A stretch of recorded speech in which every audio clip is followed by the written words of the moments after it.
Here's what's coming up on the Cold Popcast. Experience can be anything. Experience can be anything that you think of when you think of the word experience, like different opportunities to try things, to do things, to taste different things, to live a different life. To live a different life outside of the standard, to not be average. I would say I think it is to like in a very literal sense, I think it is to level up. I think, the more experiences you have, the more like pieces you have to scope your identity with. Let's say a person that whose only job at a theater is to basically break the ticket in half and give it to you.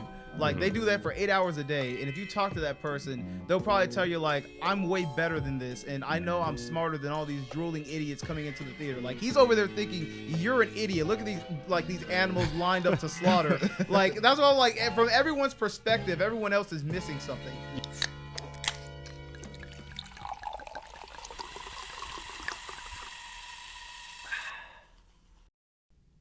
What's poppin', everybody? Welcome back to the Cold Popcast. I'm Zoe. And I'm Steve. And today we're going to talk about the value of uniqueness. It's actually a conversation inspired by a talk that Steve and Lizzie were having the other day.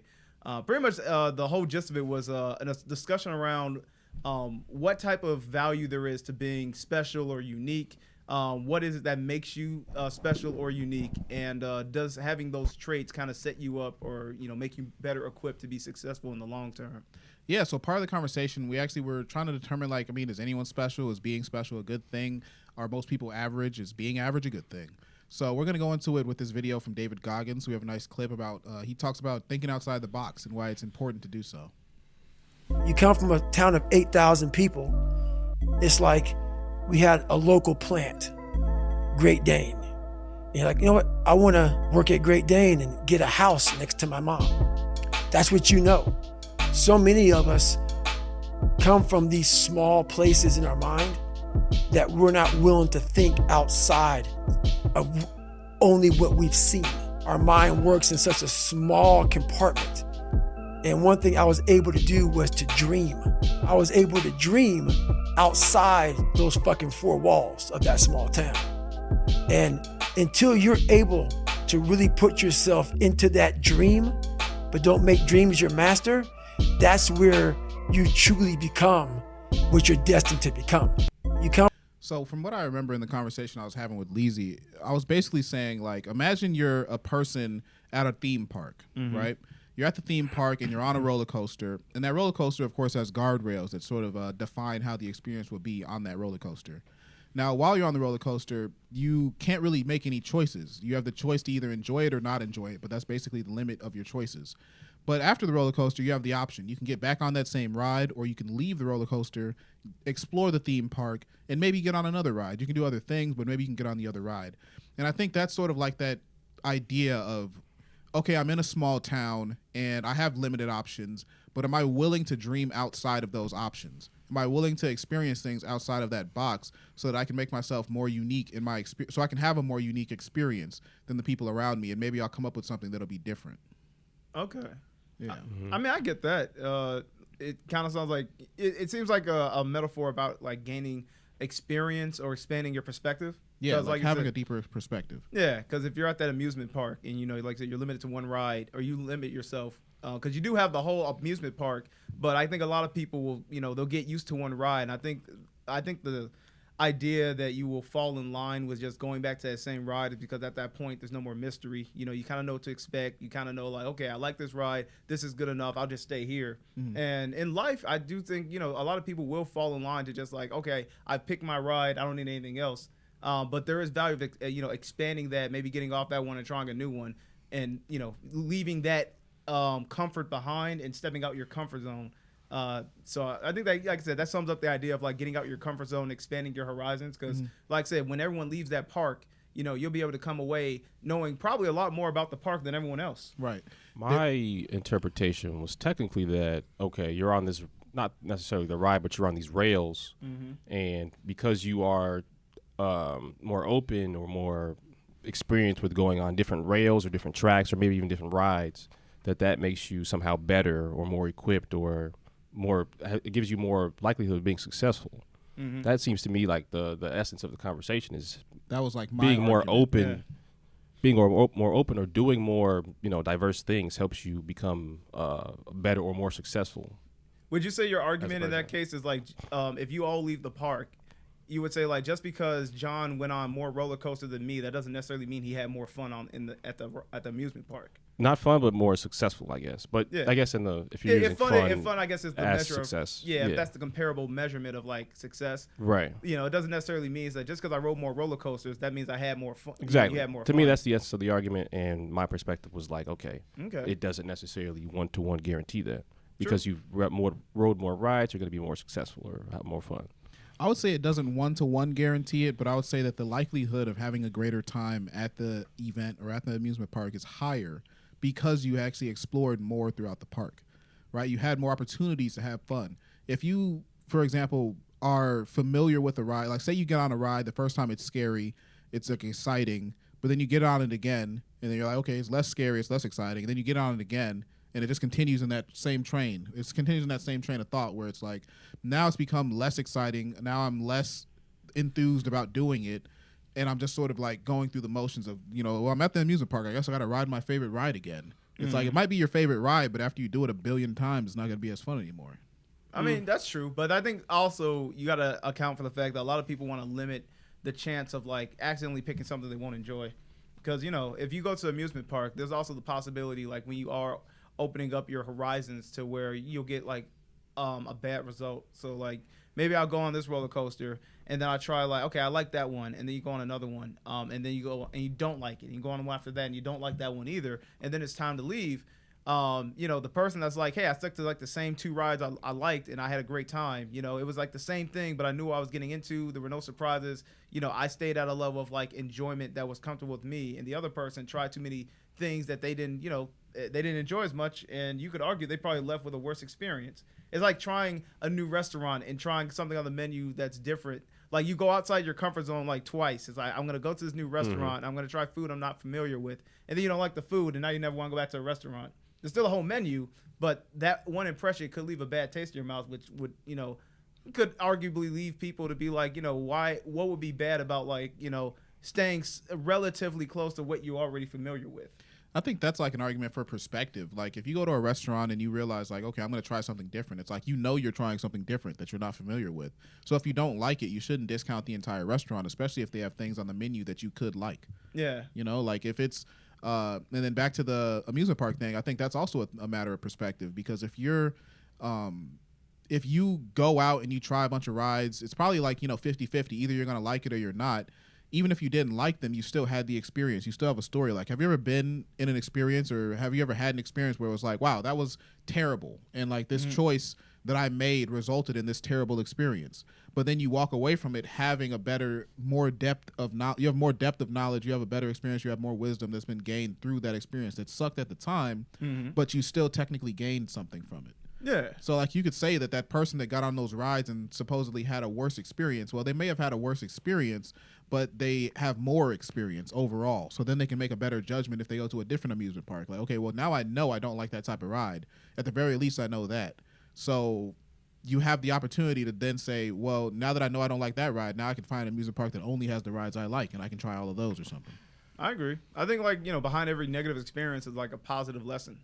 So I think either way, at that point it's about the quantity of like things you're exposed to, because more information allows you to become more well-rounded. And I think that's like the goal at the end of the day. Like even if you don't enjoy everything you do, everything you do will inevitably like lead you to like have more to work with in terms of sculpting yourself into a better person. For sure. I think those are pretty good points, but they also only relate to the fact that fun, like in the case of this example, being, based on experience. Like that's not really what I thought the argument was. Okay. I think it relates because the argument was more so closely tied towards success. Well, fun. And If you're going to an amusement park, the identity of success would be fun. You had a successful Well, trip because you had fun. Well, So sure, it's a but it metaphor. kind of messes with the analogy a little bit. But Yeah. I see what you mean. Yeah. Well, actually, because like I said, I don't know exactly what the disagreement you guys had. It seemed like a very generalized conversation about like the value of experience. But like, was It's there any technically like pretty any complex, hard yeah. line disagreements you guys can outline? Like, what was something that Yeah. Steve said that like you absolutely don't think is true, or vice versa?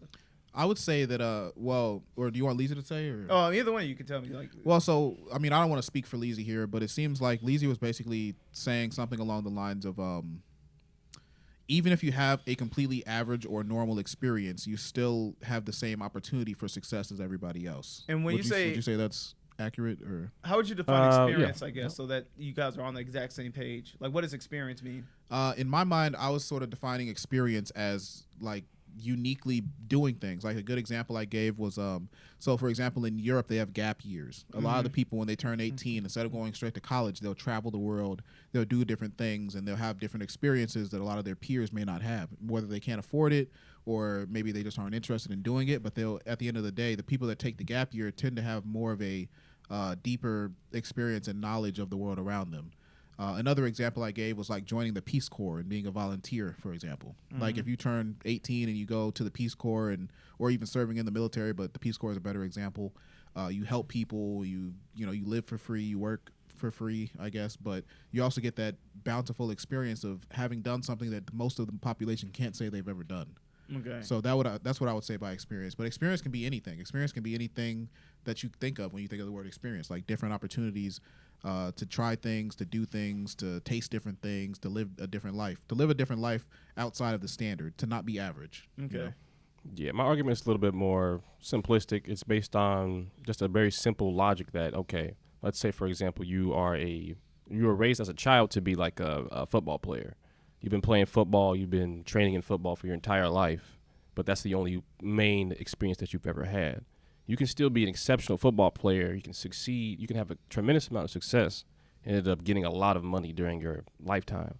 So, but that simplistically means that, okay, even if you do one specific thing or experience, you can still, at the end of the day, be very, very successful at it than the average people. But like, But in it that depends. case, is success inherently tied to money then?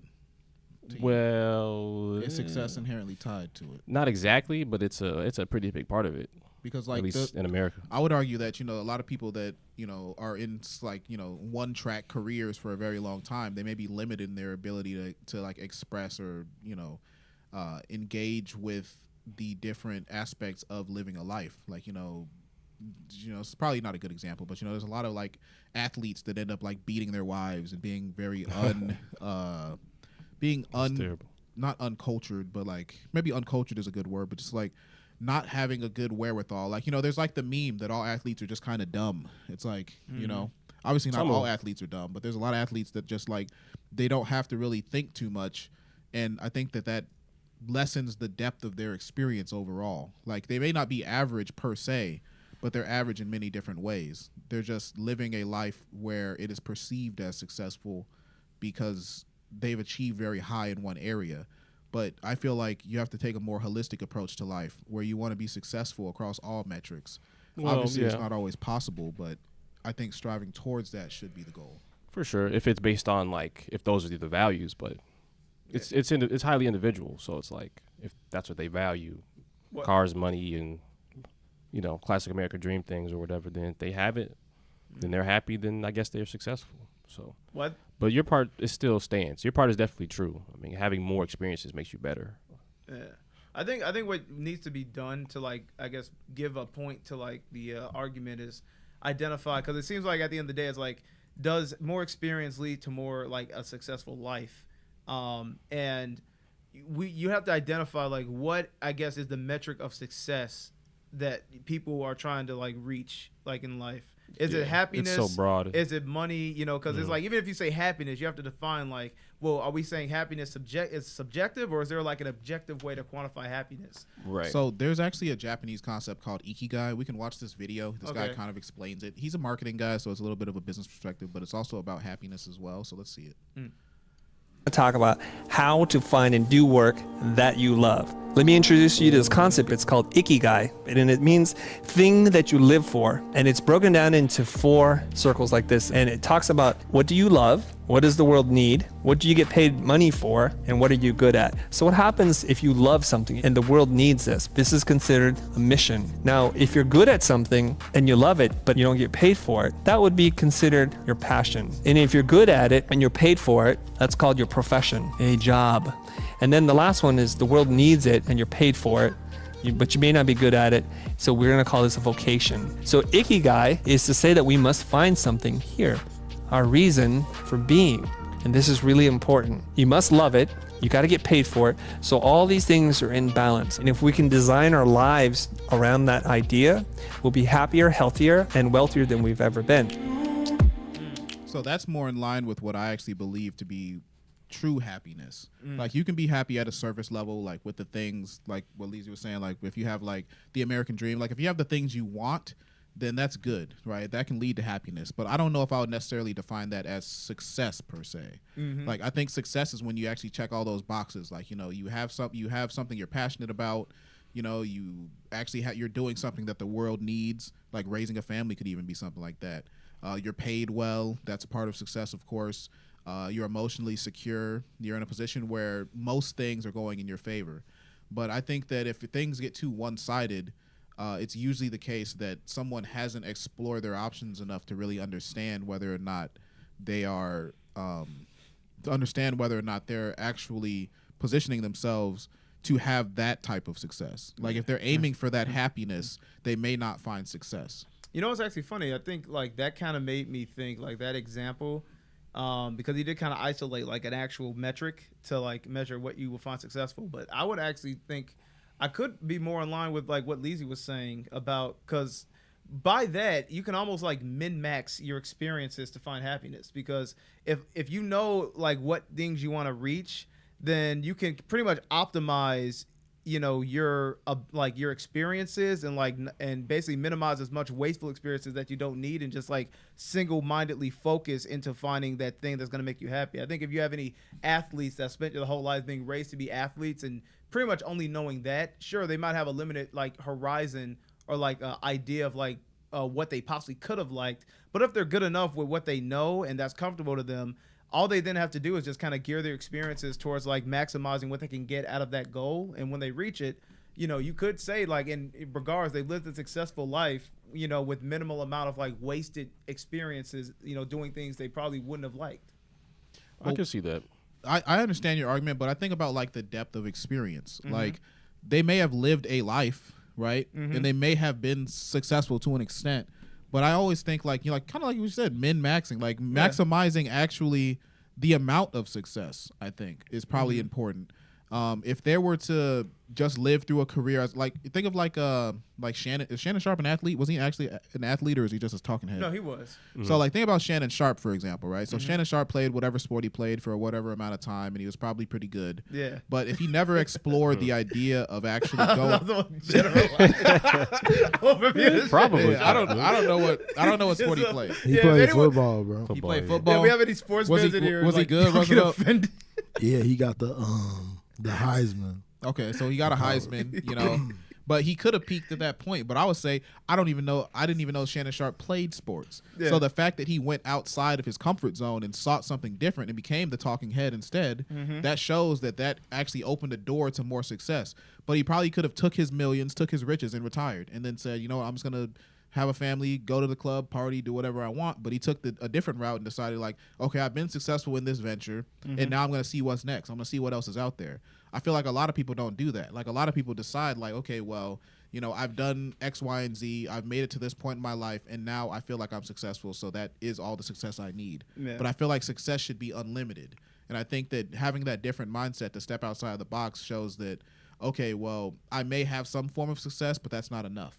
Which may be the capitalist in me now that I'm talking. Now that I hear myself talking, it's like stepping outside the box it's a great thing. Yeah. But it's not like, you know, the end all be all. But like, what is the purpose of like experience? Like, why do people seek different experiences in general? So you can level up. Yeah. Right. I need my XP, bro. Yeah, kind of like literally what Zoe said though. Like, is it to find something you like and stick with it, or what's the point of constantly going for different experiences? Well, you know what? I would say I think it is to like in a very literal sense. I think it is to level up. I think, you know, the more experiences you have, the more like pieces you have to scope your identity with. So it's like you can just become a better person. But I think like how you tackle it, I think that's the most subjective part. And I wouldn't say there's like a right way to do it, because it's like if you play a video game, you're gonna have one main quest, and you're gonna have a ton of side quests.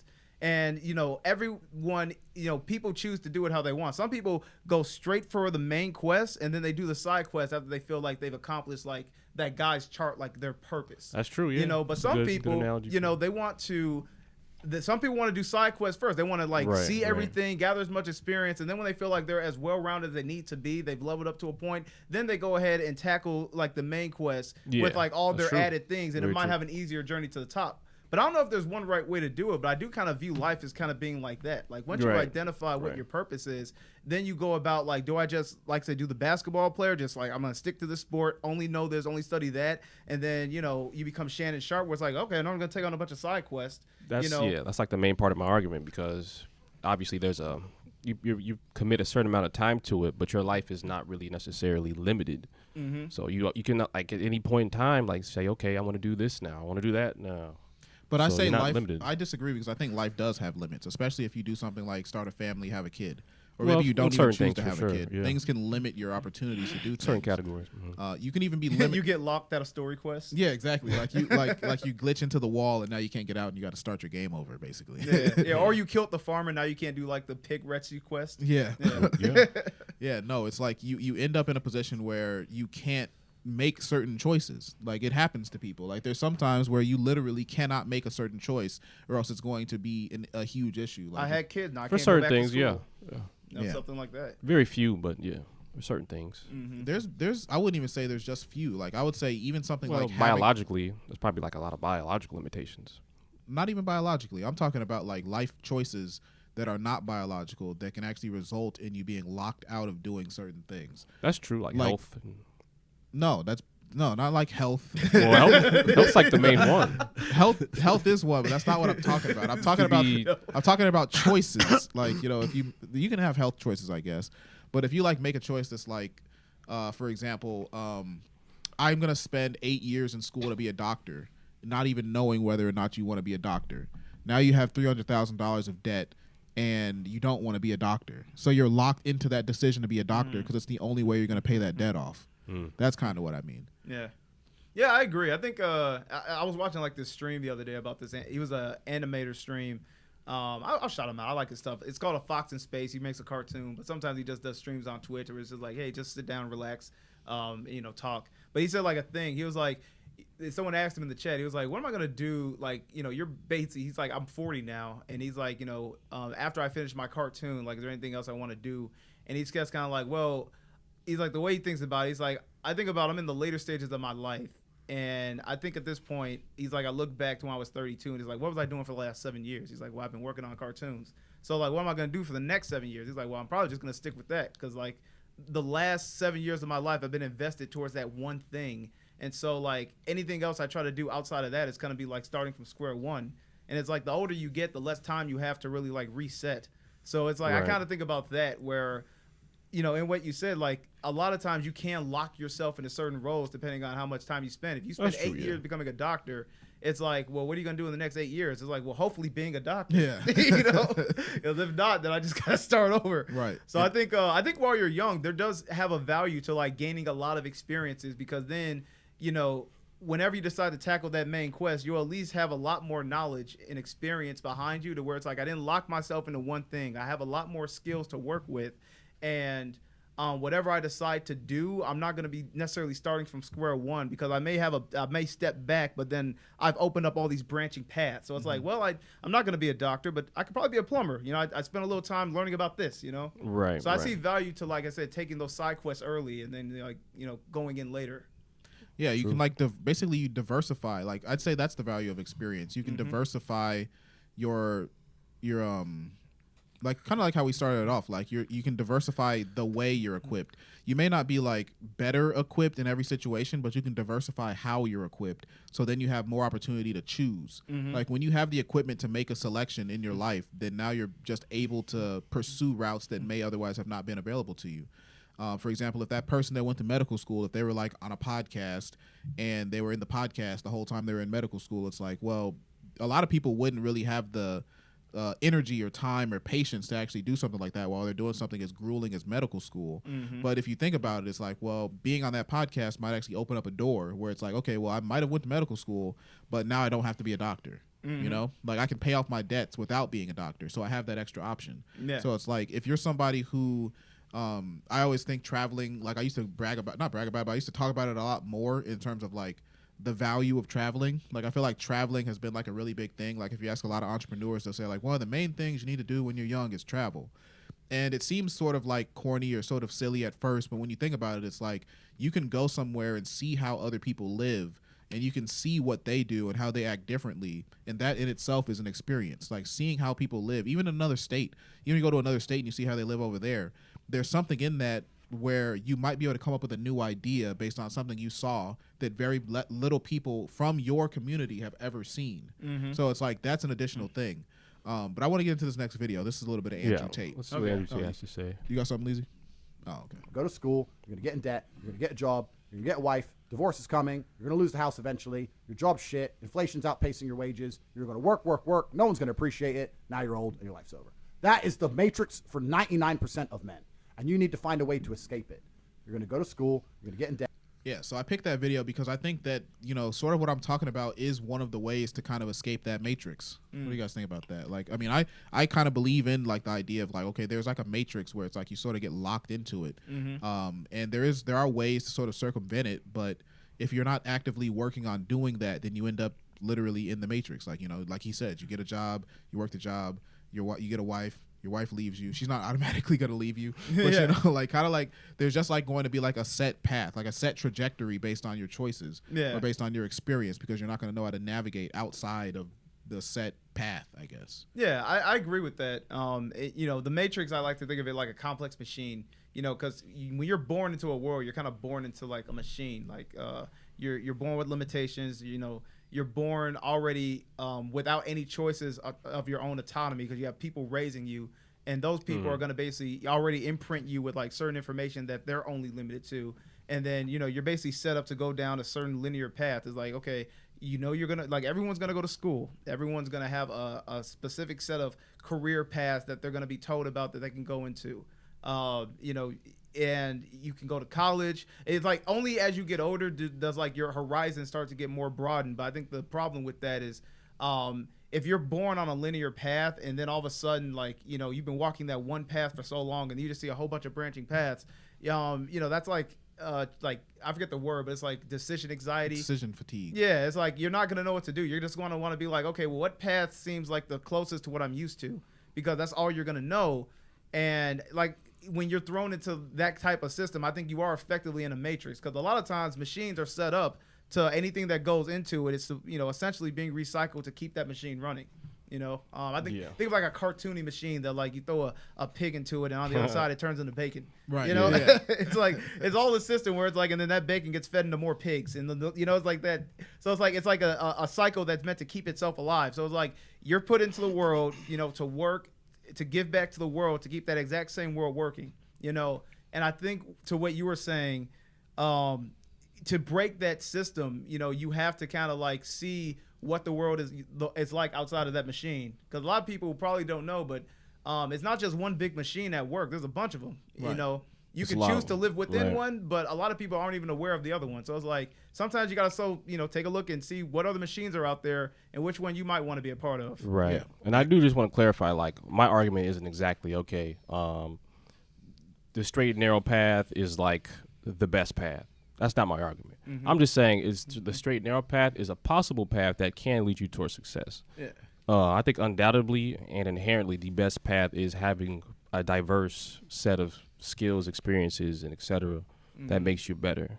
I think that's the obvious path, and I think that's like obviously like the best path. There's another part of the conversation that I want to talk about. So like, Lizzie, you were saying like, I don't know. So I want to know Zoe's opinion on this. But basically, like, Lizzie was sort of implying, and correct me if I'm wrong, but Lizzie was kind of implying that basically most people are heavily individual. Like, they're very unique. Every individual is unique. Like, people He's really like stressing the well, because I disagree. I mean, I honestly think that a lot of people are, you know, kind of like how they meme about it, like NPCs. Like, a lot of people literally like just kind of do the same things. Yeah, like, and I would also venture to believe that you don't think you're one of them, right? Yes. Yeah, no, I don't think exactly. Yeah. I'm not setting myself on a pedestal, but I'm saying like there's a lot of people that aren't even very self-aware generally of their situation. They're not very introspective. Like, you know, for example, like think of an addict, for example. I mean, speaking as one of them, I'm literally an addict. It's like, but like think of the average addict, right? They're just thinking about the next hit, right? But I've managed to get myself to a position where it's like, you know, I've escaped a lot of different forms of addiction by actually having to think about it. Right, I've actually had to sit and think and cope with myself. Like, why am I doing this? Yeah. What is the point of me doing this drug or drinking this alcohol or smoking this weed or smoking this cigarette? Just taking the time to actually think. Most people don't even have the time to think. So you have to imagine that if they haven't had the time to think, then how would they really be that individualized or that unique in their character, in their personality? Yeah, I feel like people have time to think. They just don't choose to think. Well, I would say this because I try to avoid, because I know that I could put myself in this mindset too of being the person that, you know, it thinks to themselves, you know, everyone's an idiot but me. I'm special. Know? Because I think, because here's the thing, I'm like, I think everyone thinks that. Even NPC, like you go to a person that you think is an NPC, like let's say a person that like whose only job at a theater is to like, you know, basically break the ticket in half and give it to you. Like they do that for 8 hours a day, and if you talk to that person, they'll probably tell you like, I'm way better than this, and I know I'm smarter than all these drooling idiots coming into the theater. Like he's over there thinking you're an idiot. Look at these animals lined up to slaughter. Like that's all. Like from everyone's perspective, everyone else is missing something. Yeah. And so I wouldn't go as far as to think I'm that unique to be the one that's like, oh, everyone else is clearly mindlessly in a system. But I'm the only one that sees through it. I'm sure everyone has like their own introspective thoughts, and I think in that way people view themselves as special. But I would argue that like what people don't realize, and I would like say, you know, I would include myself in that, is like people are way more similar than they are different. You know, like the same way a person will sit here and say like I'm special. Well, everyone thinks that, so it's like you're not that different. But I don't think everyone thinks that. And I also think that guy tearing tickets, like you have to think back to the rest of the conversation we've had. Like the experience is the tangible measure of whether or not somebody is actually more, I guess, better equipped, like better, like able to make that judgment. Like, you know, you can say if you've actually had the experiences that are unique and that are special, then you can say, oh, I've done some special things. Maybe I'm not better than a person, but my experience is more diverse. My experience is more like, it's my experience is at a higher level, basically. Like you can higher say, like level. Just say it. My experience is better than like, the no, other. like we were saying, you were literally saying. No, like, I get it. Like when you get more experience, you level up. That's like saying like somebody that's like a 20-year comedian or a 20-year athlete or a 20-year pastor. It's like, well, if you go to somebody else that's been doing it for 2 years, then you're obviously better than them at that thing. You know, I would say that, but then you also got to ask, like, is some experience more invaluable than other? Yeah, and then you're quantifying experience itself. Yeah, because think about it. If this person is really, you have one person who's like really experienced in politics, and then you have another person who's like really experienced with like light up hula hoop tricks. Like, you know, they've been doing light up hula hoop trips at raves and everything. They're like geniuses at it, and then the other person's been like doing you know, like I said, just been getting really immersed in like political systems, understanding law. Now, one person is set up to like run the country, and the other person is just like a really, you know, good icebreaker at a concert, you know. So, but it's like, I think that's like when you quantify experience, it kind of like breaks into like, how do you view it? Like, is one experience way more valuable than the other, or is all experiences like unique? Because if you put that guy in politics at a concert, he'd be way less interesting. But like his trajectory for like, I guess, objective success in the world is probably going to be higher. So how do you view like? I would say it's based on how objectively valuable that experience is. Like if there's well, maybe not even objectively. I would say objectively in a sense, but then there's also like the subjective value. So like both forms of value. If what you've done has some form of value to more people than what the other person has done, I would say that your experiences are inherently just more valuable. Okay. Like, for example, that guy that spent his life tearing tickets at the movie theater. Yeah. Right? No one wants to do that. No one's jealous of that. No one envies that. No one thinks like, oh, I wish I had that job for 20 years. Yeah. Right? But if you have a job where it's like, oh, well, I was or even if it was like, you know, I've been a volunteer for the last 20 years working for the Peace Corps, and I've saved thousands of lives. It's like, that is objectively a valuable thing to do. So people would say like, maybe I don't want to do that, but at the same time, it's like, I can respect that person for doing it. Well, think about it. But objective is equal to clout, but yeah, go ahead. But you could also like think about it. I mean, I get 100% what you're saying, but framing also I think is important, because that other guy, he was the barrier between hundreds, maybe thousands of people seeing some of the greatest blockbusters of all time.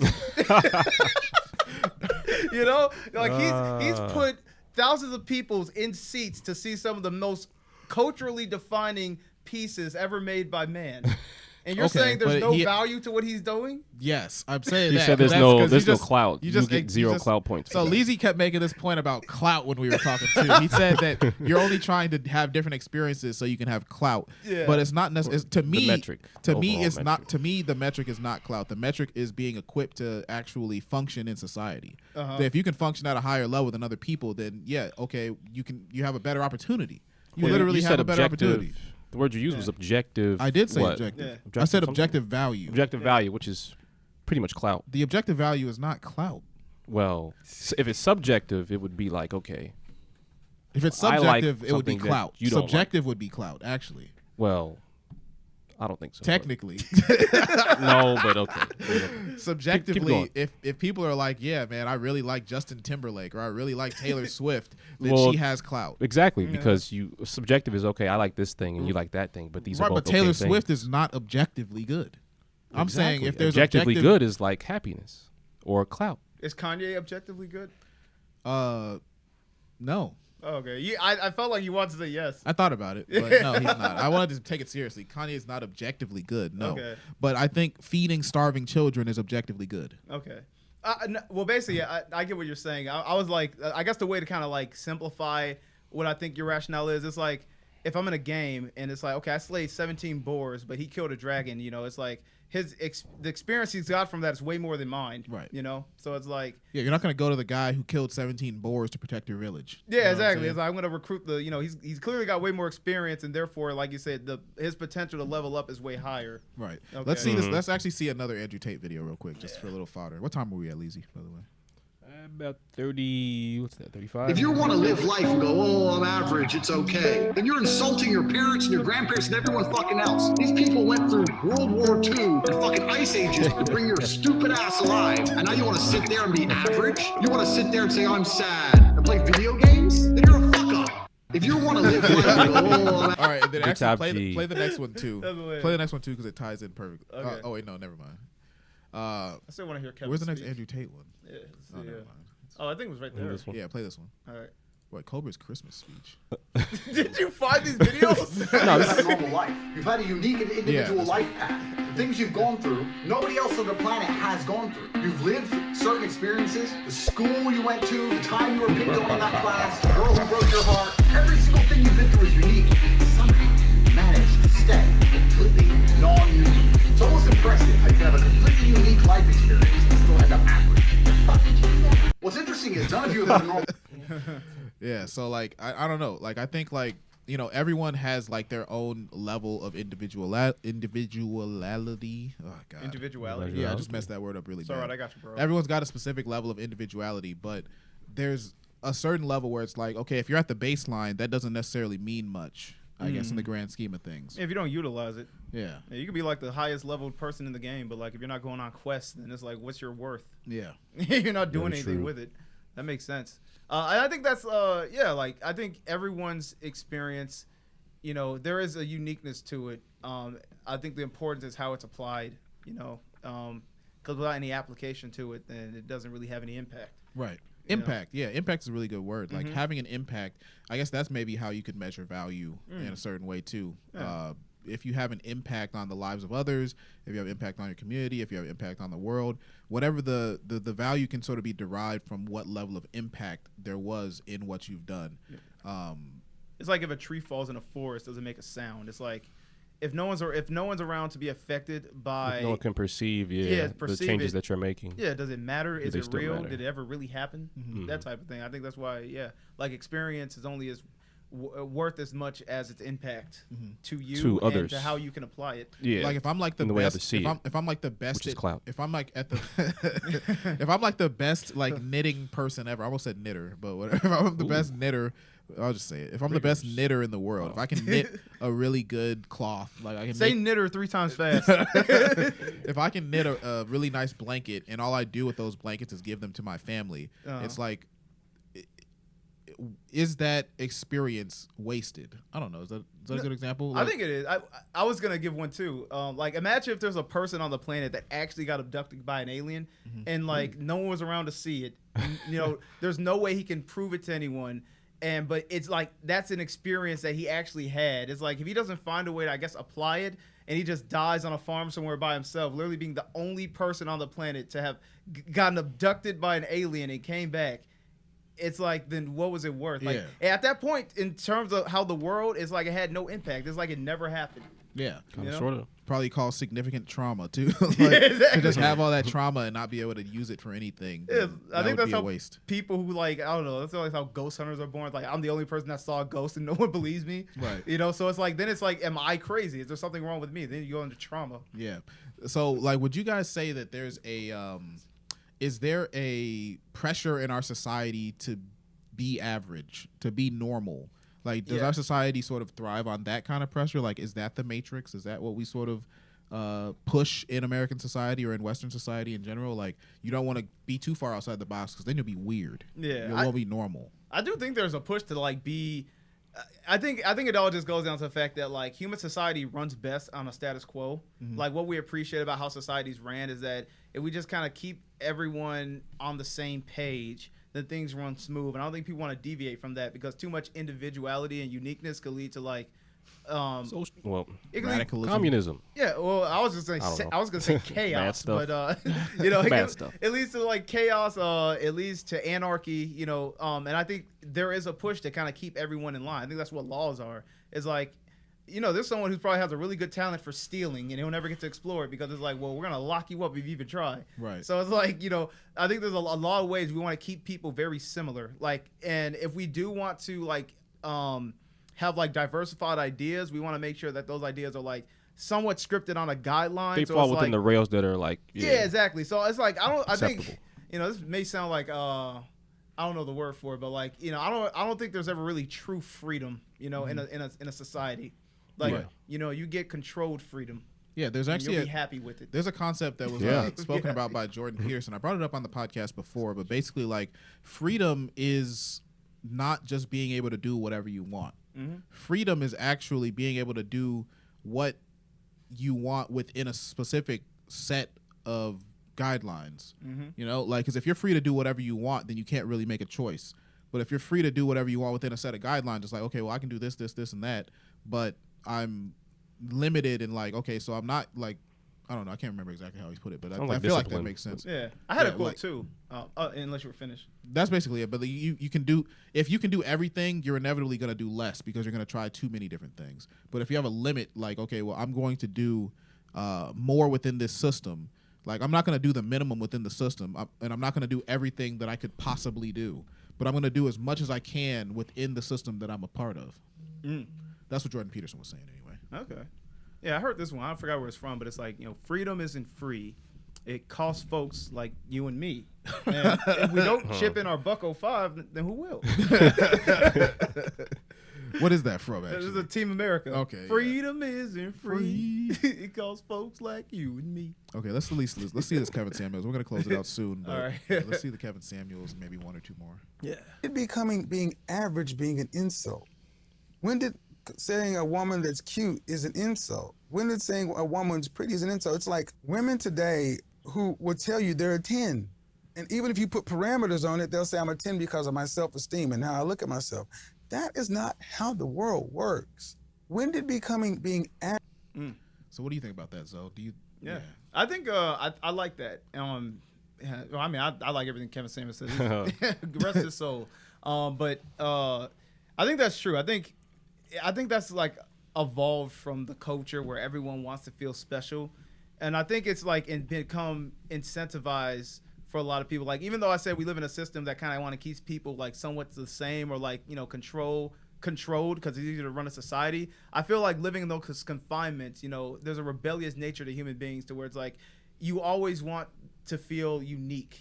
People want to feel unique. People and I think want to that's feel how people feel mostly. Yeah, people want to feel like there's value to them outside of what you can get from somewhere else. Because I think that's what the idea of a purpose, what drives people to want to live is do I bring anything new or do I have no meaning? I think, and last part of that was, and I think that's why it's almost become an insult for people to hear that they're average or they're the same, because it almost sounds like they're kind of saying like, oh, you don't bring anything new to the table. Like, what's your point? What's the point of you? So yeah, people don't strive to be average. To answer your previous question, people don't want to. But so I would actually disagree. I think that he's like, so like based on what Zoe was saying, Zoe basically said like people don't want to be average, but they're not willing to be not average. They're not willing to do what it takes to not be average, I think.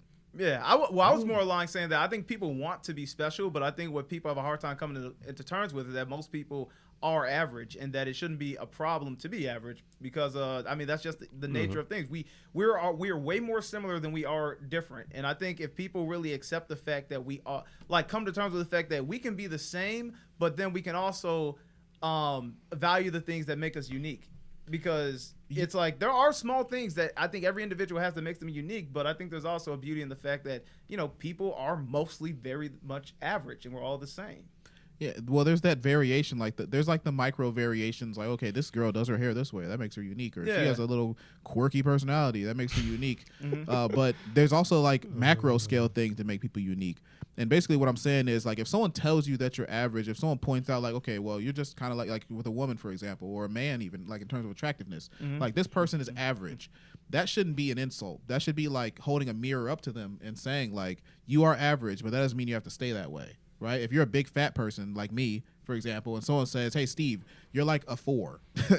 You're like a 4 out of 10. That doesn't tell me oh, well, I guess I'm going to be a 4 out of 10 for the rest of my life. It tells me well, that means I have potential. Right, the numbers between 4 and 10 still exist, so I could actually make it up there potentially. Maybe I'll never be a 10, but I actually have now they've created potential in my life. If I just go around being a 4 and telling myself I'm a 10, then that's a complete and utter waste. Delusion. Yeah, it's delusion. It's be average, sure. Be average for as long as you need to, but don't make that the goal. I think that having the goal set at being average or having the goal set at just being normal actually eliminates a lot of opportunities for success. Yeah, it's so hard to quantify though, because who wants to be average? I don't know many people that want to be actually average. I don't think they want to be average. I think they're just not willing. Somehow fall into that. They're probably just not willing to be above average, because it takes work. Well, you said they just. Well, I thought you said that they wanted to be average. Something like that. They want to stay the way that they are. They want to stay within the same position. People, obviously, they would dream about, what if I won the lottery? Then I'd be rich. Or, what if I was super hot? You can dream about something, kind of like what David Goggins was saying. You don't want to be captured by the dream, though, because some dreams you can actually achieve. But if you're captured by a dream, then you're not actually going to be pushing towards it in real life. Yeah. Well, I would say in some sense, I can't say that, people don't want to, achieve. I think everyone desires greatness, but I think people are willing to settle for monotony. I agree with that. Yeah, I think everyone wants this, but I think based on our own senses, a lot of people, I don't think that's why I say it's desire, because not everyone needs to live their fantasy life. At the end of the day, people don't meet that much. A lot of people fall in terms of trying to achieve it, whatever ambition they have to get there. Somewhere along the line, they just fall into you know what, this is good enough. And I don't know if it's settling for average or if it's just the fact that, like I said, at the end of the day, what the things we desire aren't always going to be what we need. So it's a lot of people will just end up falling in line with, being monotonous, or I guess a more mediocre standard of what they thought they wanted. I could want to live in a mansion, but if I end up getting certain things that fulfill me, to a level that I'm just okay, this is actually good enough. I don't guess I don't need that mansion. Right. They just kind of fall out there. You can try your whole life, never reach it. Yeah, I think fulfillment is an important part of that, because like I said, people have dreams, but a lot of dreams aren't based on fulfillment. Some I dream. I could have a dream that I would love to eat a fucking tower-sized pizza, knowing damn well I'm never gonna actually eat that whole pizza. I'll probably eat less than a fraction of it, and then be satisfied with it. And it's would I really want a tower-sized pizza, or was I just hungry? Right. That's a pretty good analogy, yeah. Yeah. So I think the desire is there for most people to achieve something special, but I don't think people are ever really going to get there most of the time, because that's not really what they need to be happy. Yeah. And there's a big wall to that called reality, because there are a lot of challenges and obstacles in life that prevent you from getting to where you want to be in That's life. true. Yeah. Things just don't magically fall into your lap or fall your way. Sometimes they go the opposite way. So. Yeah. Right. And a lot of people, they see that things go the opposite way, so they don't even try. Yeah. You hear Right? that, Like Lizzie? well, Yeah, that makes sense. No, I'm not targeting anyone with this, I swear. Okay. But I'm just saying, like, based on what Zoe was saying, it's like, yeah, you have the desire. Oh, I would love a mansion, right? Mm-hmm. It's not like it's impossible to get a mansion, right? And it's not like most people aren't equipped to be able to do it. It's just a matter of making the right choices. Of course, you could fail, right? But being afraid of that failure is more likely to result. I mean, you can either say, like, I'm going to try to get the mansion. People right? do try, though. You can try to get the Absolutely. mansion and not get it and be better because of it. Yeah, or you can you not can. try to get the mansion and be worse off because of it. Well, that's the point, though. We established that people do try. But how hard do they try? That's the question. Right. That's the question of life Yeah. itself. Yeah. So- How hard do they try? Because if they try hard enough, they'll get the mansion. Every time? Not all the way. Not all. If the they time. try hard enough, yeah. If they try hard You enough, and probably if the cards line you may up, go to jail afterwards, but you'll probably get the mansion. I don't know, man. I feel like coming from a position of like, once upon a time not having any willpower or desire to do anything, and then eventually realizing like, oh, there's stuff I actually want to do. There's stuff I want to try, and then actually going out and trying it.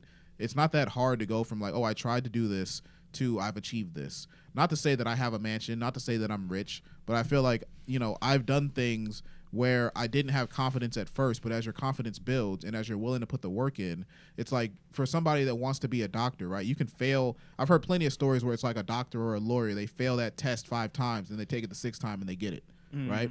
But if you say like, oh, I failed 5 times, I guess I'm not meant to be a doctor, then it's like, okay, well, you probably should have tried the test again. Well, Steve, let me ask you this. Do you think that if I had a goal, let's say I had a goal, I wanted to become a paramedic, and somewhere along the line, I became a veterinarian instead. Would you say that I gave up on my dream, or would you say my priorities changed? Did you want to be a paramedic more than you wanted to be a veterinarian? And were you somehow unable to become a paramedic? Well, let's say along that line, I was like, okay, this is too hard, but being a veterinarian, it's like, seems pretty appealing, and I think I can accomplish that. So you went with the plan B, basically. Yeah. I would say you gave up on your dream, yes. Yeah, I gave up on I would say that's giving up on the dream, yeah. Because if the dream was to be a paramedic and you didn't do it, then you basically gave up on the dream to be a paramedic, right? But what if I became a veterinarian? Now I'm really happy with being a veterinarian. I realized, like, you know what, maybe I didn't need to become a paramedic. Like, maybe I would have liked it, but I like this too. And this was more achievable. So that's the thing. There's nothing wrong with giving up on a dream, though. Because if you found another dream that works, then that's perfectly fine. Okay. But I'm saying that if you still want to be a paramedic after becoming a veterinarian, then that makes it seem like, okay, well, maybe you should have just stuck with the paramedic thing. Okay. But veterinarians would make more if money. I stuck with paramedic and let's say I just spent my whole time never getting it, then what would that, like, I just wasn't working hard enough? Or maybe, like, do you think a deviation is ever, like, maybe good for a person? I feel like for everybody that is of an average intelligence, right, it's not that hard to do something if you work at it long enough. Okay. You can pretty much do anything, right? Anything that's within the realm of, like, career. That's true. Someone I like with that. average I intelligence like that, can yeah. sort of do anything, right? You could probably, Okay. you can go to the moon. You could. if you're of average intelligence, if you're of average intelligence, right, and you get rich and you go sign up with Jeff Bezos, you could go to the moon. Very true. Yeah. Yeah, you don't have to be a genius to get rich. Yeah. So yeah, anyone can go to the moon, and even soon it's gonna be like everyone can Love go to to. the moon. Yeah. Nice. Yeah. What about you, Lizzie? Would you say I gave up if I decided to just, go the route of the veterinarian and not do the paramedic? Nah, I wouldn't say you gave up. You probably Do my either priorities realize shift? your interests maybe shift, or maybe you, as long as you're happy with that, I think, hey, that's good. So it's not about being happier; it's just about being like at a baseline of happiness. It's like, okay, I am what was the word? It's like the best metric. I was thinking of this word earlier, but I Humanity. can't remember what it is. It was a word. It's like when you well, maybe it's like settle. It's a word similar to settle. It's Settle, yeah. It's like a combination of settle and complacent. Like compromise or something? I don't know. No, but basically, like, is it? I don't know, because like I guess my mindset's just a little like different or some shit. I don't know, but like I don't think about it like I think happiness should be maximized. I think success should be maximized to the best of your ability, to the extent that you are capable of it. So if success in your mind is I want to be able to sustain myself, I want money to be able to support myself, I would love to be a paramedic, but my priority is that I want money to support myself, then instead of becoming a paramedic and you become a veterinarian, it's like, okay, well, I'm making more money than a paramedic would. I guess I can be happy with this. But the way you feel when you work, the way that you feel when you are, because like if you're gonna spend 40% of your life doing something like working, then I just think it should be something that is meaningful, like to you personally, because like finding that meaning and purpose in life is going to expand your personality, your consciousness, and your ability to live a thriving life. I agree with that. Yeah. I mean, that's not a bad take. I mean, optimally, that would be like what you should strive for. Yeah. You know?